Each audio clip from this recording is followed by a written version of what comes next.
Hey guys, today I'm going to talk to you about a topic you may think you know, but you really don't, and that's Tourette Syndrome.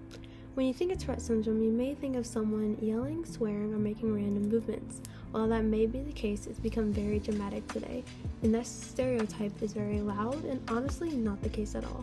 Tourette Syndrome is a neurological condition, which means it starts in the brain, not behavior, personality, or self-control. A person may make sudden, repetitive, involuntary movements or sounds, and these are called tics. Now you may be asking, what are tics? Tics can look like blinking, shoulder shrugging, facial movements, tapping, clearing the throat, or making random sounds. Some are obvious, some are not noticeable.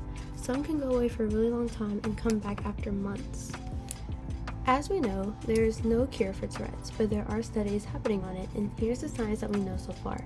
Tourette's is closely linked to the differences in brain structures known as the basal ganglia. This acts as the control center, and it filters certain movements that we do need to make.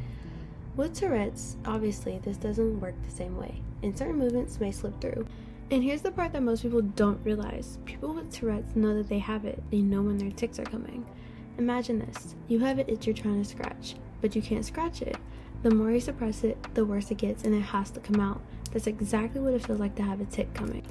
Now let's talk about Tourette's in more of a social setting. Tourette's is not a lack of intelligence, it's not someone being distracted on purpose, and it's not someone with behavioral issues.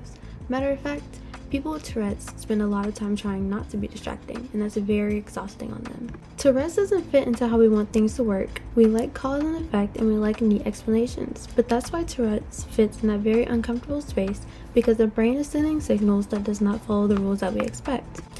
The brain is basically a giant communication system. Signals are constantly being sent, filtered, and adjusted. With Tourette's, some of those filters don't work the way they're supposed to. Signals that should be quiet get amplified, movements that should be internal turn into action. So if you take one thing away from this video, let it be this. When you see someone tic, don't think of it as being disruptive, and don't measure intelligence by how normal someone appears. Some minds are just doing more than others.